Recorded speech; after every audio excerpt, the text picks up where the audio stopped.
Buenos dias. We will start again. Thank you for your kind words this morning, and I apologize my curriculum is so long. It's been a long life, so I've done lots of things. My role this morning is to start the day discussing the concept of the Entrepreneurial University. And what I really want to do is reinforce why the Entrepreneurial University is important. I also want to clarify what it means to my organisation, the National Centre for Entrepreneurship in Education. And I want to present to you some of the challenges and opportunities that we see universities face in their journey towards becoming a more entrepreneurial institution. And towards the end of my presentation, I will just give you a little bit of insight into what we do as a national body in the UK to stimulate more enterprise and entrepreneurship in higher and further education. So that's my agenda. I'll try and do that within around 30 minutes so that we will have some time for questions and answers as well. So a lot of what I want to say today is contained within a publication that we did last year called Leading the Entrepreneurial University, which is an update of a report of the same name that we did a few years earlier. So if you want to read more about the thinking behind my presentation, then please download this report, and there's a lot more detail in the report that you can look at. And if you have any problems finding it, please get in touch with me and I can send you a copy. But I thought I'd start by just having a quick look at what this concept means, and particularly some of the language that we use around enterprise and entrepreneurship. So we're all clear in this room, when I'm talking about entrepreneurship, you know what I mean, because it does have different meanings in different contexts. So the enterprise and entrepreneurship concepts that we promote, we see as underpinning innovation. So if you want to stimulate more innovation, we would argue that you need to stimulate more enterprise and entrepreneurship. So enterprise is a word that we use to encapsulate a set of skills, a set of behaviours that you would recognize as being an enterprising or entrepreneurial individual. The application of those skills and behaviours in certain contexts, we would describe as entrepreneurship, being entrepreneurial.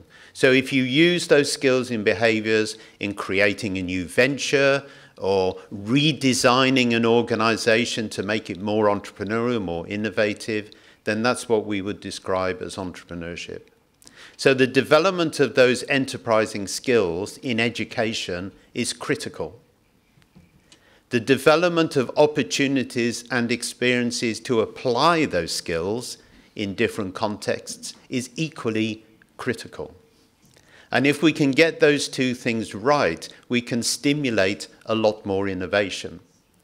And I don't mean innovation as just the development of new products or new services, which is quite often what we think innovation is in a university. I'm thinking of innovation in a whole range of different things. Innovation in how we organise the university. Innovation in pedagogy, what we teach and how we teach it. Innovation in how we organise knowledge. Innovation in how we do research and how we get development out from our research activity. Innovation as how we break down disciplinary boundaries and work across boundaries. And innovation in how we develop relationships with stakeholders and other external organisations. So I think it's important to understand what these different words mean and the concepts that we use when we're talking about an entrepreneurial university. So enterprise is about the skills and the behaviours. Entrepreneurship is about the application of those in certain contexts. And when we talk about innovation, we talk about innovation of all kinds, not just developing new products or new services. So, why is the entrepreneurial university important? It's important for a very simple reason. And if we go back 10 years and we look at life in universities, I think most vice-chancellors, most rectors of universities 10 years ago would have felt quite comfortable about their role and about their future. And I think they would have felt quite comfortable because it was fairly certain and predictable what the university would be doing, who it would be working with, how it would be working with them, where it was going to get its funding and its resources from, and the types of outcomes it was trying to deliver. If we look at the current situation for universities that's emerged over the last 2 or 3 years, that is not the case. I think now for vice-chancellors and rectors of our universities, life is very uncertain. Life is highly unpredictable and certainly a lot more complex. So there's no certainty about funding. There's no certainty about the relationships with stakeholders.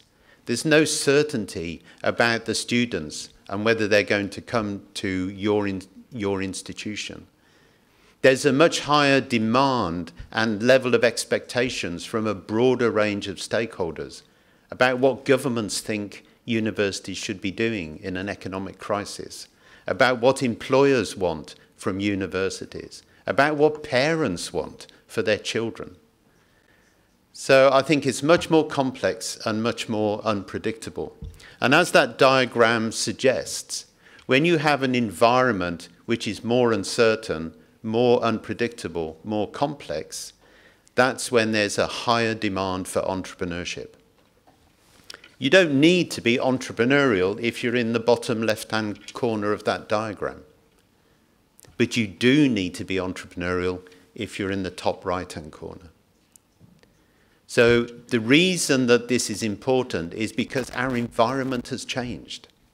Our world has changed. We are never going to go back to where we were 10 years ago. So I think that's a very powerful argument for why we need to be more entrepreneurial. And you can just see, and I'm sure there's lots of other examples all of you could add to this slide, but you can just see that there are many, many different challenges and opportunities that are facing universities.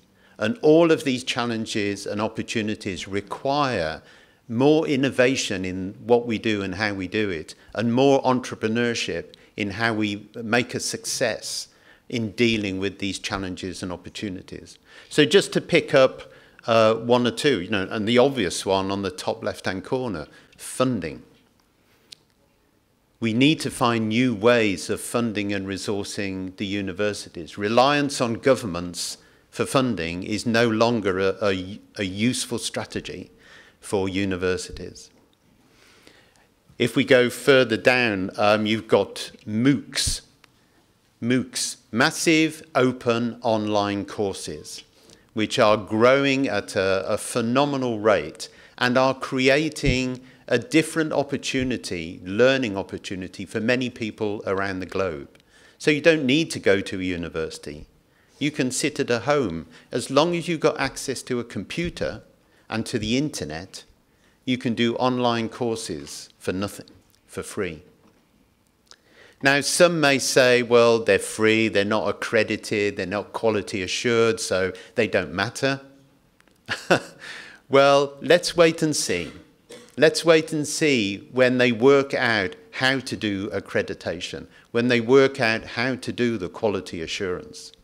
And let's see what impact that will then have on whether young people feel that they actually need to sign up for a 3-year, 4-year, 5-year degree program at a campus somewhere away from home. So I'm not saying that MOOCs are going to be the death knell of universities, and I'm not trying to put forward a sort of picture of gloom and doom. What I'm trying to do is put forward a picture of opportunity.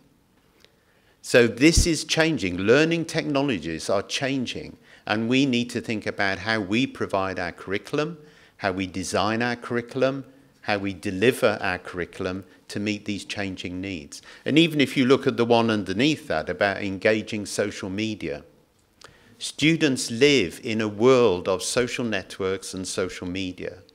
Yet how do we reflect that in the learning experiences and the teaching opportunities that we hope to engage them in?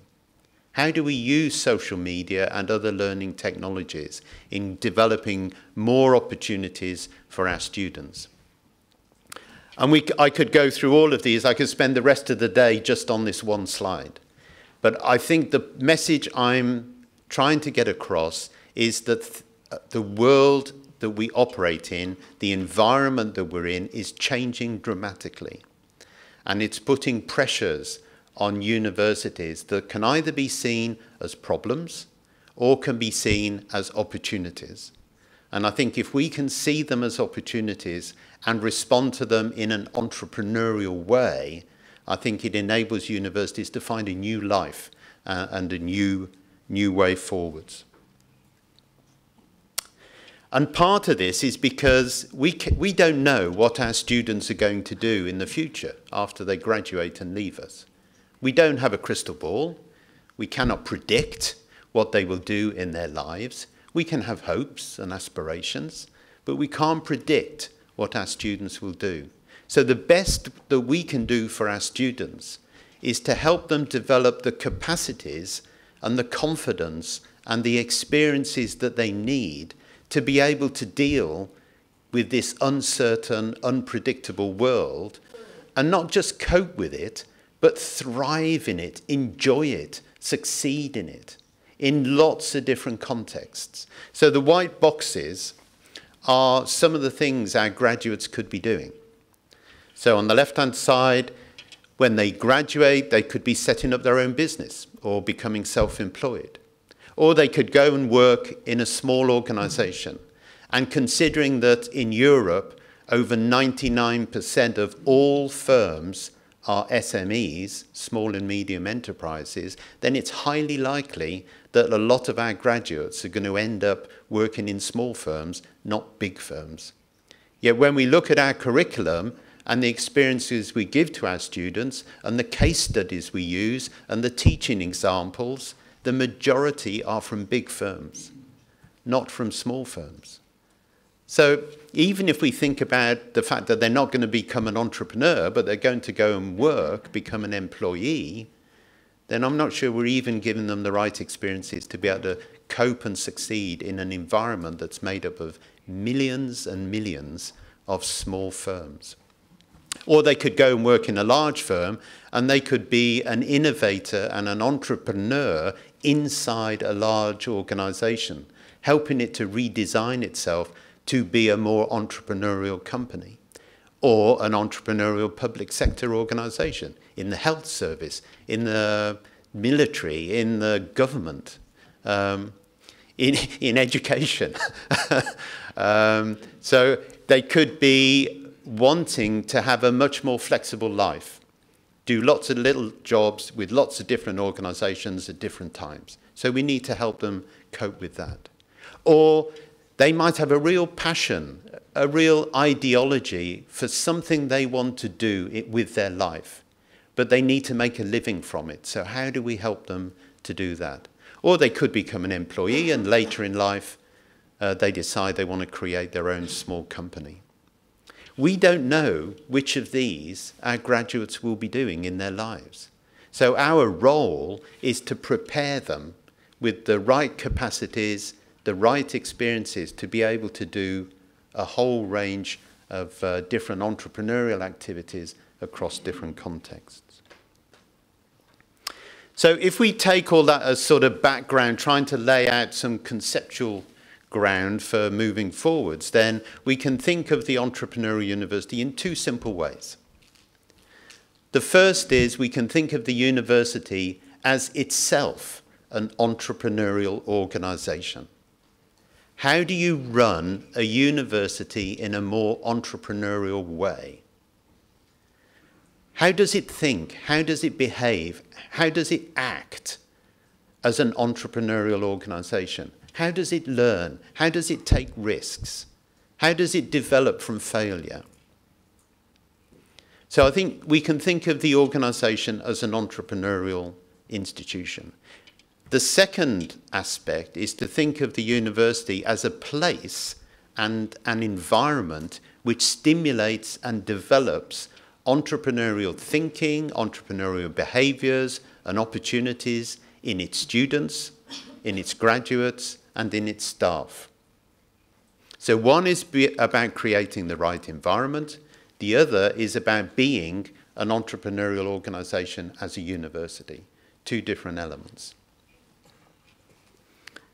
So if we think about what does that mean as an entrepreneurial organization, then there are a number of different aspects to that we consider, which all are trying to lead towards an institution that has entrepreneurial leadership with a culture and a commitment to innovation and entrepreneurship right throughout the organization. It's part of its DNA. It's in everything that it does.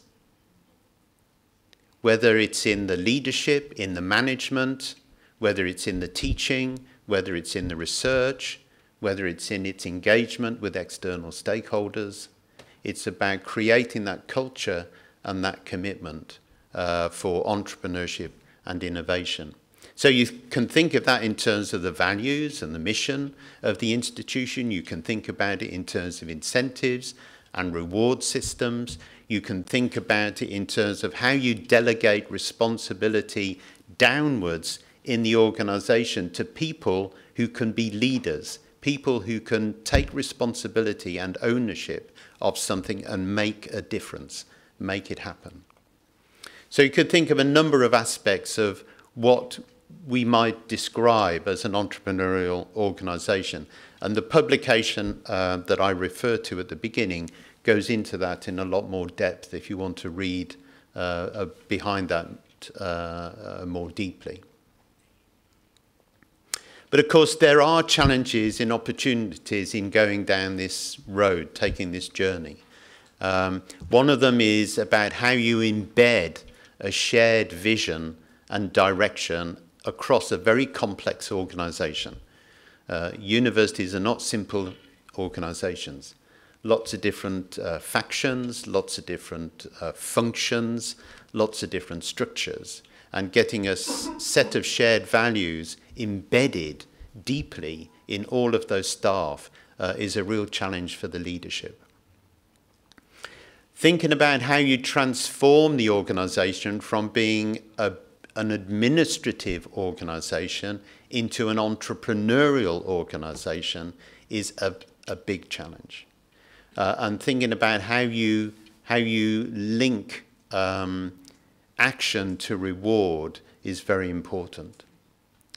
You will face academics who say that this has got nothing to do with me.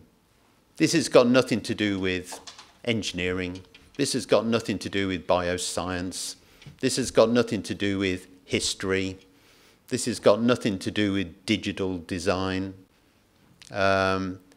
You will find academic staff who don't see that this term, entrepreneurship, has any relevance to what they do in the university. And this is partly because of the way that they interpret and attach meaning to the word entrepreneurship. And this is why at the beginning of my presentation, I presented to you what we mean by entrepreneurship. So if you think of entrepreneurship as about business, about commercialization, then maybe they are right.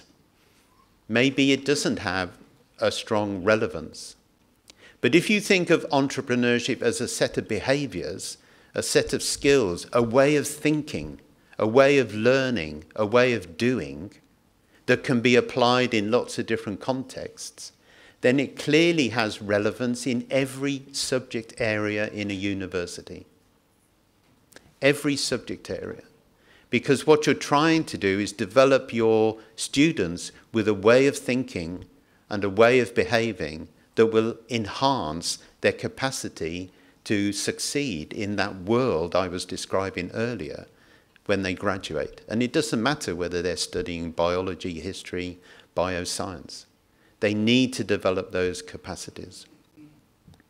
You may find that there are academic staff who say, oh, we can't do this because my curriculum is full. You know, I've had many discussions with deans of engineering who say, oh, our engineering courses are so full of engineering, we couldn't possibly take anything out to put entrepreneurship in. I disagree. Because, again, it's a misinterpretation of what you're asking them to do. You're not asking them to take anything out. What you're asking them to do is rethink what they do in a more entrepreneurial, innovative way that will help the engineering students develop the personal capacities that we're talking about. So it's to achieve that, it's not what you teach, but it's about how you teach it. So it's not about changing the content, it's about changing the pedagogy. It's about changing the teaching methods to enable those skills and behaviours to develop. There's also a point about risk. Being entrepreneurial is about taking risks. It's about failure, it's about learning from failure. I don't know any successful companies driven by entrepreneurs that have succeeded with their first attempt. You know, it's usually their third, fourth, fifth company before they get any real success. So they fail, they learn from their failure, and they try out something different. But in a university, if you fail, is that the end of your career? You know, we tell our students, don't fail. Don't fail. If you fail your module, you're off the course.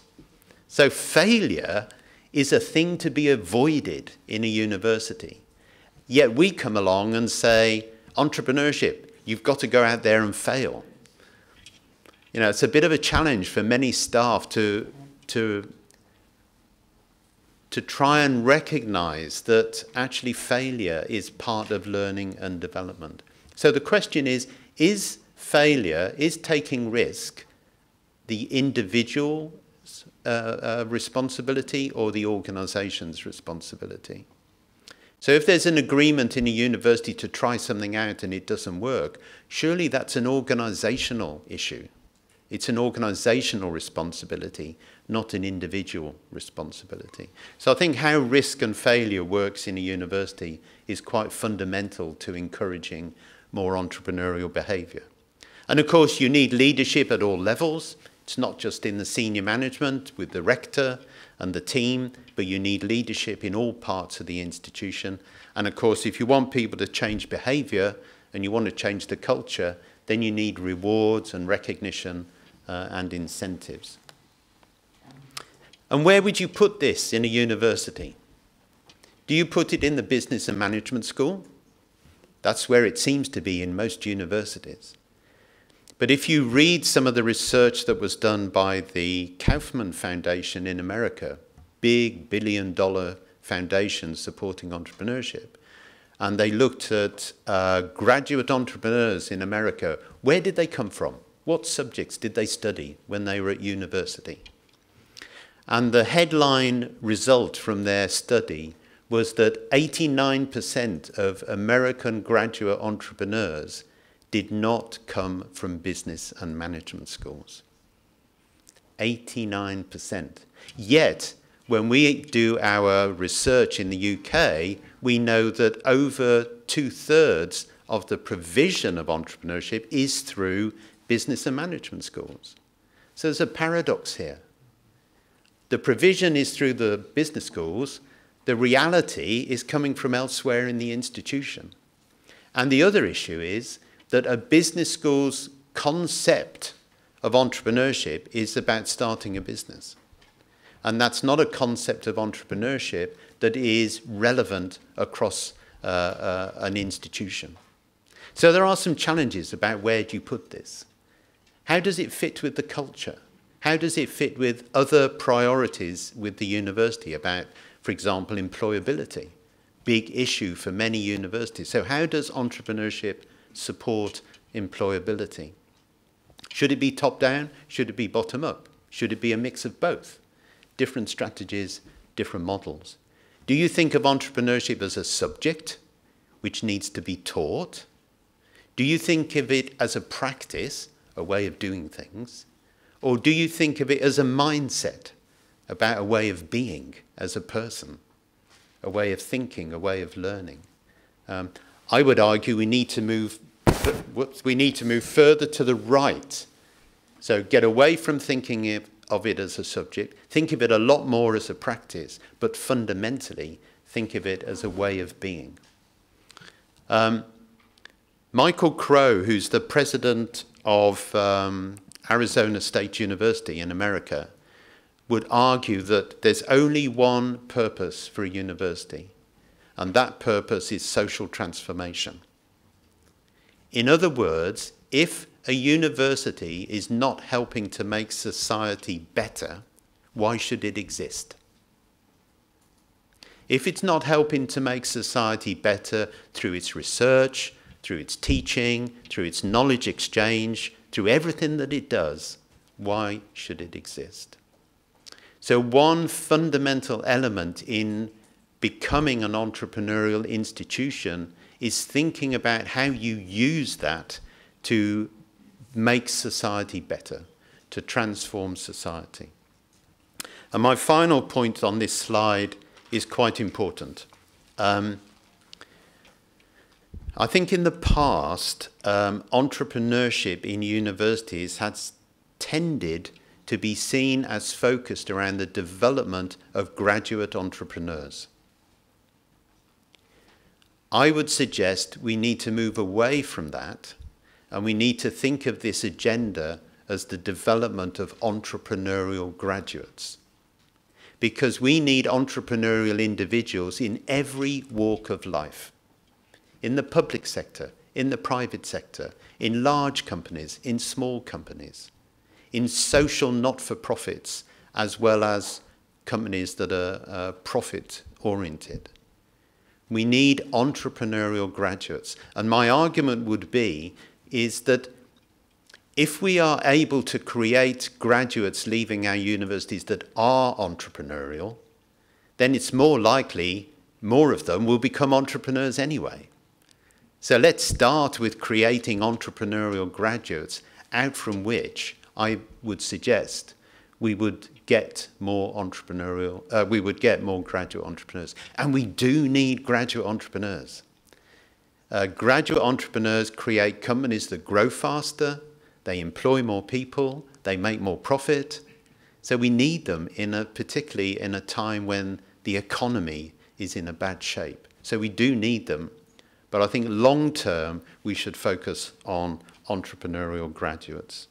So that means we need strong leadership in our university who can create that culture, create that way of doing things.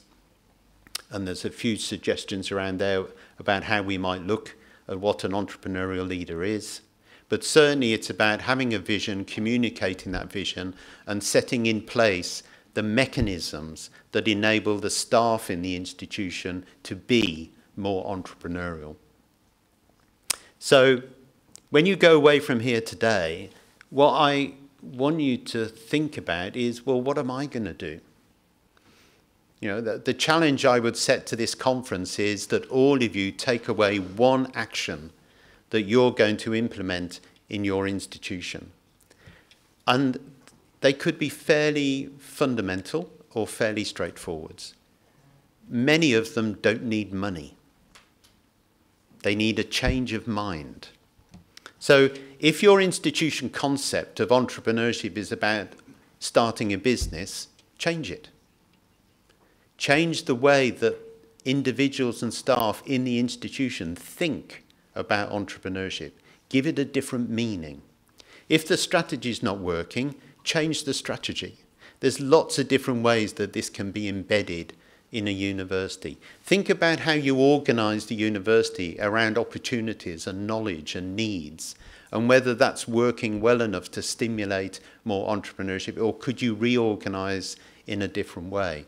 Think about your curriculum in the design of it, but also how you deliver it in teaching methods, and think about how you engage with the local stakeholders and communities. So there's lots that you can do that don't require big sums of money. They just require a way of thinking, changing a way of thinking in the organisation. A few more minutes, and I shall wind up.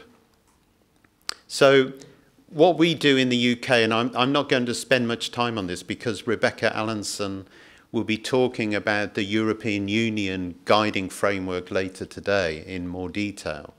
But there are 5 areas that we think about in terms of reviewing the development potential of a university for being entrepreneurial. So in its mission and strategy structures, in the way it engages with stakeholders, its education, its internationalisation, and its knowledge transfer. And in those boxes are activities that more or less every university does. That's not the important point. The important point is looking for the synergies and the interactions and the connectivity between all of these different activities.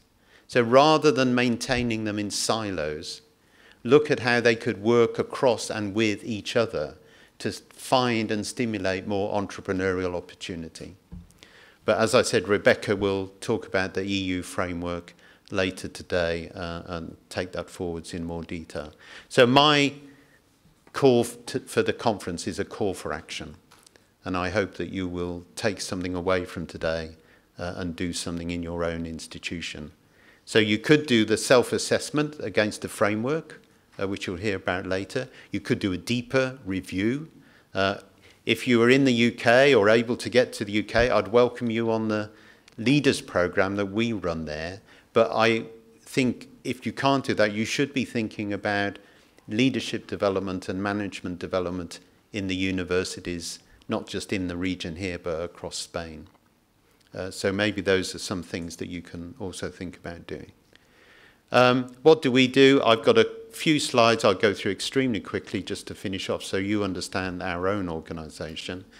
But we operate in 3 areas: around leadership, around staff entrepreneurship, and around students. I just put these slides up because I want you to understand that we ourselves are trying to be innovative entrepreneurial leaders in the field by each year looking at where there are some needs and opportunities and creating something to bring into the marketplace. Our vision really is about how do we work with universities and colleges to stimulate the development of entrepreneurial capacities in students and in staff. And if we can do that, it means we can create a better contribution to the economy. So we run our Leaders Programme. We have Entrepreneurial University of the Year Awards, which we've now transferred over to Malaysia as well. We also have an award for the FE sector, further education, vocational education. We have University Enterprise Networks, and I'm pleased to say that the European one, quite a few of the partners in that are here at this event today, which is great. We have our European Educators Programme, which we run as an intensive 1-week academy across Europe, and that's based on our UK programme that we run jointly with Enterprise Educators UK that Andy has been very involved with and still is involved with. And we have our Make It Happen platform, which is an online mentoring platform to bring students together with mentors. So that's a real touch on what we do. If you want to stimulate more engagement with your educator staff, then every year we run an international conference This year it's in Sheffield, and Maria is here from the University of Sheffield, 11th to the 13th of September. And it'd be great to see a really good group of people from Spain at that conference this year. So I hope that's given a bit of food for thought. I hope that stimulates you to think about what you're doing and what you could do. And I'd be very pleased to answer any questions from any of you later this morning. Thank you very much.